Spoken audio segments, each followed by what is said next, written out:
Hi friends, ఎప్పుడైనా మీకిలా అనిపించిందా? నేనిలా చెయ్యకూడదు అని తెలుసు, కానీ ఆపలేకపోతున్నా. ఒక బ్యాడ్ హ్యాబిట్ రిపీటెడ్గా చేస్తూనే ఉన్నా. చేంజ్ అవ్వాలి అనిపిస్తోంది, కానీ సేమ్ సైకిల్లోనే పడిపోతున్నా. అయితే ఈ వీడియో మీకోసమే. ఎందుకంటే మన లైఫ్ని కంట్రోల్ చేసేది మోటివేషన్ కాదు, మన హ్యాబిట్స్. ఒక చిన్న స్టోరీ చెప్తాను. నేను ఫస్ట్ టైం బైక్ నేర్చుకుంటున్నప్పుడు ప్రతి చిన్న విషయం మీద ఫోకస్ పెట్టాల్సొచ్చేది.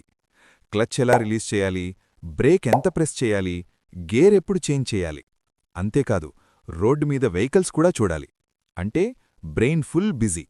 కానీ రోజూ కాలేజ్కి బైక్ మీద వెళ్లడం రావడం చేస్తూ ఉండగా ఒక స్టేజొచ్చింది. గేర్స్ గురించి ఆలోచించను, టర్న్స్ గురించి కూడా కాన్షియస్గా డిసైడ్ చేయను. కొన్నిసార్లు సగం దూరం వచ్చాకే నేను ఎలా వచ్చాను అనిపించేది. ఇది డేంజరస్, కానీ ఇంట్రెస్టింగ్ కూడా. ఎందుకంటే అది స్కిల్ కాదు, అది హ్యాబిట్. Habit explanation. మనము ఏదైనా కొత్త పని స్టార్ట్ చేసినప్పుడు మన బ్రెయిన్ దాన్ని కాన్షియస్ ఎఫర్ట్తో చేస్తుంది. అంటే ఫుల్ అటెన్షన్ అవసరం. కానీ అదే పని మళ్లీ మళ్లీ చేస్తూ ఉంటే మన బ్రెయిన్ ఒక ప్యాటర్న్ క్రియేట్ చేస్తుంది. ఆ తర్వాత మనం ఆలోచించకపోయినా మన సబ్కాన్షియస్ మైండ్ ఆ పని ఆటోమేటిక్గా చేస్తుంది. అదే హ్యాబిట్. ఉదయం లేచిన వెంటనే బాత్రూంకి వెళ్లడం, ఫోన్ తీసుకుని ఆటోమేటిక్గా సోషల్ మీడియా ఓపెన్ చేయడం, వాకింగ్ చేస్తూ ఆలోచనలలో పడిపోవడం. మన బ్రెయిన్ ఇలా పనిచేయడానికి ఒక రీజన్ ఉంది. ప్రతి చిన్న పనికి మళ్లీ మళ్లీ ఆలోచిస్తూ ఉండాలి అంటే మనకు చాలా ఎనర్జీ ఖర్చవుతుంది. అందుకే మన బ్రెయిన్ స్మార్ట్గా ఆలోచించి రిపీట్ అయ్యే పనులను ఆటోమేటిక్గా మార్చేస్తుంది. అంటే మనకు తెలియకుండానే మన డైలీ లైఫ్లో చాలా పనులు హ్యాబిట్స్ రూపంలో జరిగిపోతుంటాయి. Problem with habits.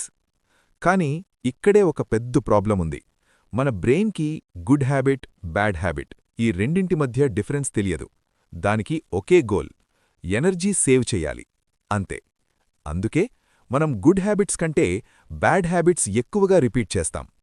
Unnecessary scrolling, junk food, procrastination ఇవి స్లోగా మన లైఫ్ని కంట్రోల్ చేయడం స్టార్ట్ చేస్తాయి.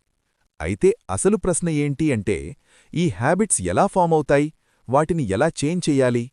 ఇక్కడే ఈ బుక్ ఒక పవర్ఫుల్ కాన్సెప్ట్ చెప్తోంది. The three step habit loop. ప్రతి హ్యాబిట్ 3 స్టెప్స్లో ఫామ్ అవుతుంది. 1. ట్రిగర్ లేదా క్యూ. ట్రిగర్ అంటే మనలో ఒక అర్జ్ క్రియేట్ చేసే సిగ్నల్. ఉదాహరణకు బోర్డమ్, స్ట్రెస్, ఒక స్పెసిఫిక్ టైం, ఒక ప్లేస్ లేదా ఒక పర్సన్. ఒక ఫ్రెండ్ సిగరెట్కి ఇన్వైట్ చేస్తాడు. మొదట మనం నో అంటాం, కానీ స్లోగా ట్రై చేస్తాం. కొన్ని రోజుల తర్వాత ఆ ఫ్రెండ్ని చూస్తేనే అర్జ్ వస్తుంది. అంటే ఆ person is equals to the trigger. 2. Routine. Trigger వచ్చిన తర్వాత మనము చేసే action is equals to routine. షాప్కి వెళ్లడం, సిగరెట్ కొనడం, తాగడం, ఈ entire process routine. 3. Reward. Most important. Habit నిజంగా ఫిక్స్ అయ్యేది ఇక్కడే. మనము ఏ పని చేసినా దానికి చివర్లో ఒక ఫీలింగ్ వస్తుంది. అది ఆనందం కావచ్చు, రిలాక్సేషన్ కావచ్చు, సాటిస్ఫాక్షన్ కావచ్చు.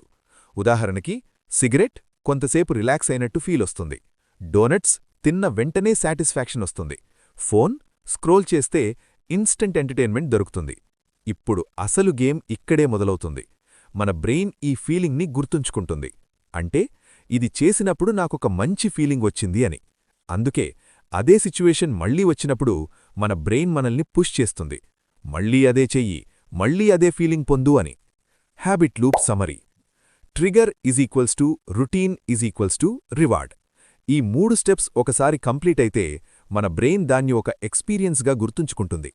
కానీ అదే సైకిల్ మళ్లీ మళ్లీ రిపీట్ అవుతుంటే మన బ్రెయిన్కొక సిగ్నల్ వస్తుంది, ఇది ఇంపార్టెంట్, ఇది మళ్లీ చెయ్యాలి అని. అలా స్లోగా అదొక చాయిస్ నుండి ఒక ఆటోమేటిక్ బిహేవియర్గా మారిపోతుంది.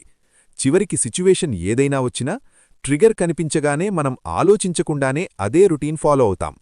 అందుకే ఈ సైకిల్ ఎంత ఎక్కువ రిపీట్ అవుతుందో ఆ హ్యాబిట్ అంత స్ట్రాంగ్ అవుతుంది. Why habits are hard to break. ఇప్పుడు అసలు క్వశ్చన్ ఏంటంటే, ఈ హ్యాబిట్స్ని పూర్తిగా ఎలా ఆపాలి? సాధారణంగా మనం ఏం చేస్తాము అంటే, ఒకరోజు డిసైడ్ అవుతాం, ఇప్పటినుంచి కంప్లీట్ స్టాప్ అని.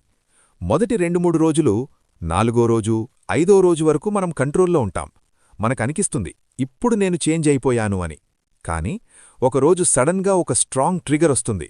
స్ట్రెస్ కావచ్చు, బోర్డమ్ కావచ్చు, లేదా సేమ్ సిచ్యువేషన్ మళ్లీ రావచ్చు. అక్కడే మన కంట్రోల్ బ్రేక్ అవుతుంది, మళ్లీ అదే ఓల్డ్ హ్యాబిట్కి వెళ్ళిపోతాం. అందుకే హ్యాబిట్ని స్టాప్ చేయడం ఆల్మోస్ట్ ఇంపాసిబుల్, కానీ రీప్లేస్ చేయడం పాసిబుల్. ఉదాహరణకి, ఒక పర్సన్కి డైలీ డోనట్స్ తినే హ్యాబిట్ ఉంది. డైలీ 3 to 3:30 మధ్య అర్జ్ వస్తుంది. క్యాంటీన్కి వెళ్తాడు, డోనట్ తింటాడు. రిజల్ట్ వెయిట్ పెరుగుతుంది, హెల్త్ స్పాయిల్ అవుతుంది.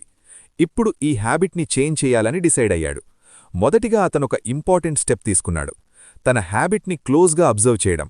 ఎందుకంటే ఏ హ్యాబిట్ని చేంజ్ చేయాలన్నా అది ఎలా వర్క్ అవుతోంది అనేది ముందుగా అర్థం కావాలి. Step 1, identify habit loop. అతను అబ్జర్వ్ చేశాడు. Trigger = 3 PM plus boredom. Routine = క్యాంటీన్కి వెళ్లడం ప్లస్ డోనట్ తినడం. Reward = taste plus enjoyment plus social interaction. Step 2, replace. Next day అదే టైం క్యాంటీన్కి వెళ్ళాడు, కానీ డోనట్ కాదు, చాక్లెట్ తీసుకున్నాడు. నెక్స్ట్ డే ఏమీ కొనలేదు, ఫ్రెండ్స్తో మాట్లాడి వచ్చాడు. కొన్ని రోజులిలా చేశాడు. రిజల్ట్ ట్రిగర్ సేమ్, కానీ రొటీన్ ప్లస్ రివార్డ్ చేంజ్ అయ్యాయి. స్లోగా ఆ డోనట్ హ్యాబిట్ కంప్లీట్గా డిసపియర్ అయిపోయింది. ప్రాక్టికల్ ఫార్ములా సింపుల్గా: స్టెప్ 1, మీ హ్యాబిట్ లూప్ని ఐడెంటిఫై చేయండి. స్టెప్ 2, రొటీన్ ప్లస్ రివార్డ్ని రీప్లేస్ చేయండి. సో ఫ్రెండ్స్, మన లైఫ్ని చేంజ్ చేయాలంటే గోల్స్ కాదు, మోటివేషన్ కాదు, హ్యాబిట్స్ చేంజ్ చేయాలి. ఈ పవర్ఫుల్ కాన్సెప్ట్స్ అన్నీ ద పవర్ ఆఫ్ హ్యాబిట్ అనే బుక్ నుండి తీసుకున్నవే. కానీ ఇది కేవలం బిగినింగ్ మాత్రమే. ఈ బుక్లో ఇంకా చాలా డీప్ ఇన్సైట్స్ ఉన్నాయి. బిజినెస్లో హ్యాబిట్స్ ఎలా యూజ్ చేస్తారు, కంపెనీస్ ఎలా సక్సెస్ఫుల్ అవుతాయి, మన లైఫ్ని ఎలా రీడిజైన్ చెయ్యాలి, ముఖ్యంగా మీ ఓన్ హ్యాబిట్స్ని గుర్తించడానికి, వాటిని మార్చడానికి, మీ లైఫ్ని పూర్తిగా ట్రాన్స్ఫార్మ్ చేయడానికి ఈ బుక్ మీకు చాలా హెల్ప్ అవుతుంది. అందుకే ఈ కాన్సెప్ట్స్ మీకు కనెక్ట్ అయ్యుంటే, నిజంగా చేంజ్ అవ్వాలని అనిపిస్తే ఈ బుక్ తప్పకుండా ఒకసారి చదవండి. ఈ వీడియో మీకు యూస్ఫుల్ అనిపిస్తే లైక్ చేయండి, మీ థాట్స్ కామెంట్లో చెప్పండి, అండ్ మీ ఫ్రెండ్స్తో షేర్ చేయండి. ఇలాంటి లైఫ్ చేంజింగ్ బుక్ సమ్మరీస్ కోసం లిబ్రోవర్స్కి సబ్స్క్రైబ్ చేయండి. ఎందుకంటే ఇక్కడ బుక్ సమ్మరీ మాత్రమే కాదు, మీ థింకింగ్ మారేలా ఐడియాసుంటాయి. మళ్ళీ నెక్స్ట్ వీడియోలో కలుద్దాం.